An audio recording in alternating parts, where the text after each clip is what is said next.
Avinash Reddy PA Raghava Reddy ముందస్తు bail పిటిషన్పై కడప కోర్టులో విచారణ జరిగింది. అయితే వాదనలు విన్న న్యాయస్థానం విచారణను సోమవారానికి వాయిదా వేసింది. సోషల్ మీడియాలో అనుచిత వ్యాఖ్యలు చేసిన వ్యవహారంలో పోలీసులు వరుస అరెస్టులు చేస్తుండటంతో ప్రస్తుతం రాఘవారెడ్డి పరారులో ఉన్నారు. ఇదే అంశానికి సంబంధించి మరిన్ని వివరాలు మా ప్రతినిధి సుధీర్ అందిస్తారు. సుధీర్.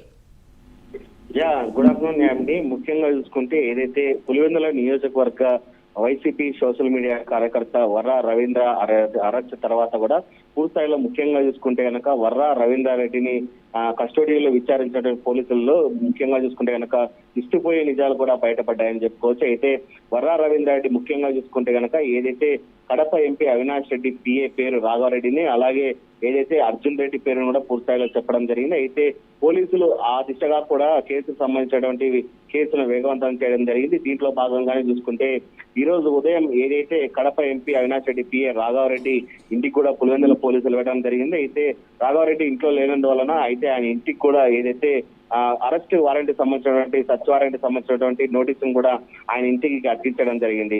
అయితే ముఖ్యంగా చూసుకుంటే కనుక ఈయన కోసం ఇప్పటికే కొన్ని స్పెషల్ టీమ్స్ కూడా ఏర్పాటు చేయడం జరిగింది. ఆయన పట్టుకునేందుకు కూడా పోలీసులు అయితే కనుక ముందస్తు అడుగులు వేస్తారని చెప్పుకోవచ్చు. అయితే ఇప్పటికీ దాదాపుగా వారం రోజులు గడుస్తున్నా కానీ ఇప్పటికీ ఏదైతే పిఏ అయినటువంటి రాఘవారెడ్డి కూడా అందుబాటులోకి రాని పక్షంలో కూడా ఈ రోజు అయితే కనుక పోలీసులు అక్కడికి వెళ్ళి వాళ్ళ ఇంటికి కూడా నోటీసులు ఇచ్చారని చెప్పుకోవచ్చు. అయితే దీన్ని గమనించినటువంటి ఆయనకు సంబంధించినటువంటి లాయర్లు కూడా కొంతమంది అయితే కనుక కడప కోర్టులో కూడా ముందస్తు బెయిల్ కూడా దాఖలు చేయడం జరిగింది. అయితే ఇక్కడ ఉన్నటువంటి న్యాయస్థానం విచారించిన అనంతరం కూడా ఏదైతే రాఘవారెడ్డికి సంబంధించిన పిటిషన్ కూడా దాదాపుగా సోమవారానికి కూడా వాయిదా వేయడం జరిగింది. అయితే ముఖ్యంగా చూసుకుంటే కనుక ఈ కేసుకు సంబంధించి పెద్ద ఎత్తున కూడా ఏదైతే అరెస్టులు జరుగుతున్న నేపథ్యంలో అలాగే విచారణకు రమ్మని చెప్పి ఆయన కోరడం జరిగింది. అయితే దీనిపైన దాదాపుగా ఆయనకు 3 రోజుల పాటు టైం ఇవ్వడం జరిగింది. దానిపైన రాఘవారెడ్డి ఎటువంటి పిటిషన్ వేస్తాడు అనే దానిపైన కూడా సర్వత్రా ఉత్కంఠని చెప్పుకోవచ్చు. ఏదేమైనా చూసుకుంటే కనుక ఈ రోజు కడప కోర్టులో కూడా ఆయనకు బెయిల్ మంజూరు చేయాలని చెప్పి ఆయన పిటిషన్ అయితే దాఖలు చేశారు. దీనిపైన